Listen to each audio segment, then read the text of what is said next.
You got to watch yourself. Many of us are living out the lives of other people, living out their conclusions, living out of their consciousness. If you don't know, now you know. It's true.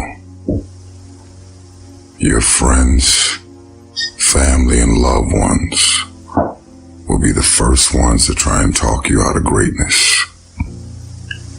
When you're ready to do something and try something new that's out of your comfort zone, that's out of your norm, it's always the one you're dating, the one you're married to, the one that's in your family, your friends in your immediate circle, that will always try and talk you out of doing something special and significant. God didn't bring us in the world to do what's convenient. God didn't bring us in this world to be regular. God didn't bring us in this world to do the things that make us comfortable. My faith in God allows me to walk into bold and uncomfortable doors without having fear and rejection, without having fear of the word no. Do you know how many people have had visions, ideas, and huge career moves that they were about to make, and they allowed the word no to stop them from changing the landscape of their life and their family lives? So many people are afraid of rejection and the word no.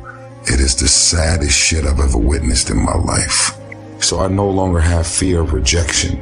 I no longer have fear of the word no. I no longer give power to the word no. I could care less about you rejecting me, disowning me having visions and ideas and you not seeing what I see. I see what's not there. Only those that can see the invisible can do the impossible. I see what's not there. I have visions. My visions are bold and unapologetic. And if you don't get it when I show it to you, if you don't get it when I explain it, if you don't get it when I verbalize it and I go into details, guess what? It's your loss. Because guess what? These visions were God sent. And if visions are God sent, you don't ever give anybody the power over your visions. They don't belong to you. They were given to me from God. These visions were God sent. And if the visions are God sent, they don't belong to you.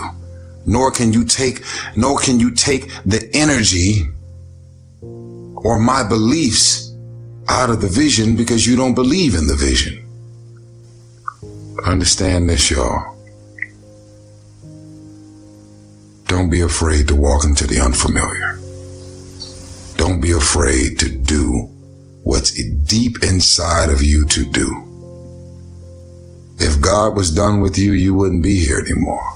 We've all lost friends and family and loved ones and homies that was innocent. For whatever reason, they're not here anymore. You're receiving this message because you're still alive and you're on Facebook. I'm telling you, stop being afraid of the unfamiliar. Boldly walk into the room with your head held up high. And if they don't get it, laugh about it. Don't disown your ideas because they're disowning your ideas. Don't lose confidence in your ideas because they don't have confidence in your ideas. Keep the faith, especially if your visions and ideas were God sent. He wouldn't have sent it to you if you wasn't supposed to be obedient to the vision and move on it. You got gifts, you got talents, you got capabilities, you got inventions, you got phone apps, you got all of these things that you need to unleash on the world. You don't have money, you may not have the financial resources, but don't allow your visions and ideas to be stifled because of what's in your bank account or not. When you have visions and ideas, you do any means necessary to get a hold of the investors and the people with all the money in the world who don't have your ideas, to see to it that your ideas come to life. You can't be distracted by things that are keeping you from your purpose. You don't have time to waste worried about what people think about you. Your time is too valuable to respond to every critic, every negative comment, try to convince people that you really are okay. Those are distractions. Everyone is not going to like you. Everyone's not going to accept you. Quit trying to convince someone to understand you that's determined to misunderstand you. Some people don't want to be for you, and that's okay. You don't need them to fulfill your destiny. But the enemy would love for us to spend time and energy trying to win someone over that's never going to be won over. You have to set your face. The people that need to be for you will be for you. God has already lined up the right people. People that will celebrate you. People that will cheer you on. People that stick with you through thick and thin. You know, one of the things that human beings underestimate dramatically is their capacity to get great at something if they're totally immersed in it, totally laser focused on something. But as I've coached the very high-end athletes in my life, the top business people and entertainers, I can tell you that most people underestimate what total, obsessive, laser-focused really is and what it looks like, because you are way more powerful than you know you are if you went crazy, psycho, obsessed, laser-focused on anything, even something you're totally ill-prepared for. Humans have an unreal capacity to get great at things, even if they don't have a natural talent for it, if they're immersed in it, and to learn something and acquire a ton of knowledge in a short period of time as well. In other words, this is what I want you to understand. When you're laser obsessed focused, your obsession distracts you from what you're currently doing, not the other way around. You're not really obsessed with it if you're easily distracted from it. This is so important. You right now can test whether it's your obsession with whether it distracts you constantly. The first thing you think of when you wake up, last thing before you go to bed. When you have a big laugh, it comes up. When you cry, it comes up. When you're watching TV, it comes up. When you're doing your regular job, but it's your side hustle, it comes up. You can't stop thinking about it. It distracts you from the rest of your life. That's what an obsession does. When it's not really your obsession, the rest of your life distracts you from it.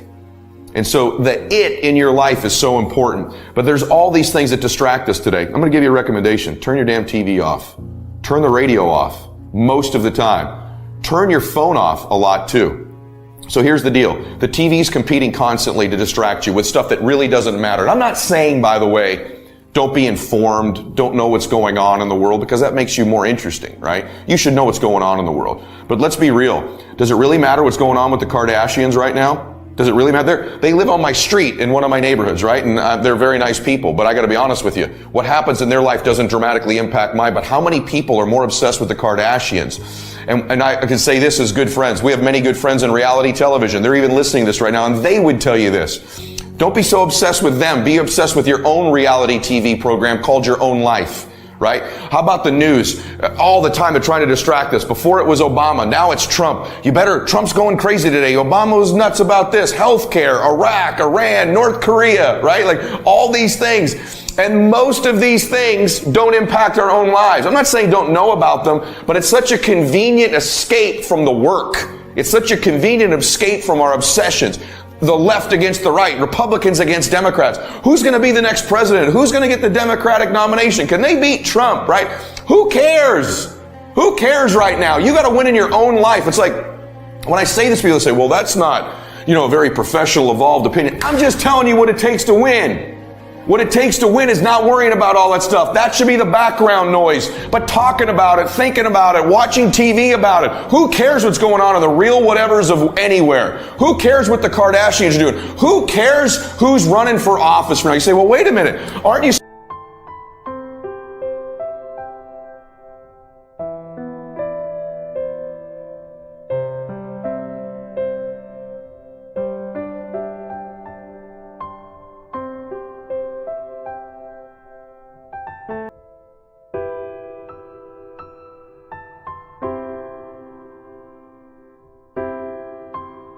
socially conscious? Here's all I know. I've been alive through many different presidents, Republican and Democrat. None of them changed my life. You winning in your life is what changes it. So tune out the distractions. Will you please? Turn your TV off. Get focused in your own life. Invest those hours on podcasts like this that actually impact your life. Invest it on someone's social media like mine who's actually putting out messages about your life. And by the way, I say this as somebody who has many of these people on my show. Many of these people that you admire are friends of mine, as many of you know. There are things to learn from them. Absolutely. They're at the top of their craft. But I'm not deluded into thinking a top NBA player is any better a person than a top school teacher or a top nurse. I don't think a top politician is a superior human being over a top landscaper or a top banker or a top entrepreneur. I think the people at the top of everything, there's things to learn from. And guess what the people at the top of everything have in common? They're obsessed on their own lives, not other people's. Those athletes you admire didn't get there by worrying about your life, did they? And so tune out the distractions in our lives. Turn the TV off. Get some perspective. Get obsessed. Because we do it because it's an escape, because we don't have to look at ourselves. I'm challenging you to look at yourself. But they take your time. They divert your focus. Can you get obsessed on one thing? What other things divert our focus? The things in life that don't matter. Our own negative thoughts, our own insecurities, our own weaknesses. These distract us. Failure distracts us. Gossiping of other people distracts us. Talking about other people. Worrying about haters. Getting caught up in things that don't matter in our life. Drugs and alcohol distract us. There's all these things. When you start to pile them into life, what's your distraction? Just be honest. Is it living vicariously through your children? Is it living through them and their soccer team and their little league and their grades? Are you distracted by living through your children? Are you distracted by ESPN? Are you distracted by movies, Netflix, video games, gossip, haters, Fox News, CNN, right? Your problems. Are you distracted with things that don't matter in your life? There's all these things competing to get you to not be focused. How about your insecurities? How about your fears? How about your worries or your problems? Are you using all of these? Do you your relationship issues, does it distract you from your big goals? Do you let these things, do you almost willingly do it? Here's what I think. Most of us are willing participants in our own distraction, and we need to be willing participants.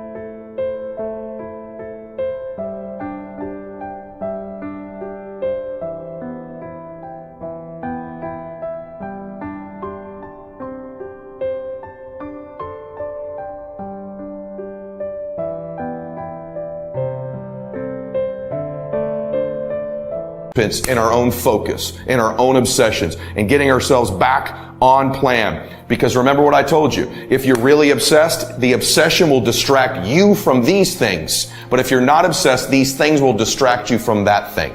And this requires self-auditing on your part. And so that's the part one that I think steals more dreams than almost anything in life right now, is this obsession with distraction. It's the obsession with other people think about us. It's all of these things competing, except the one thing that matters, the one thing. But the best of the best, listen to me, the one thing dominates their life.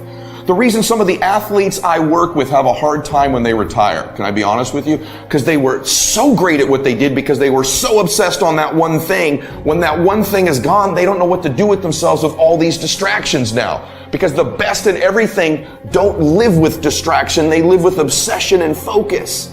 I'm not saying don't be a complete person, but I'm saying for you to complete your journey towards maxing out, for you to completely max out your life, you must eliminate all of these things that take you by the wayside.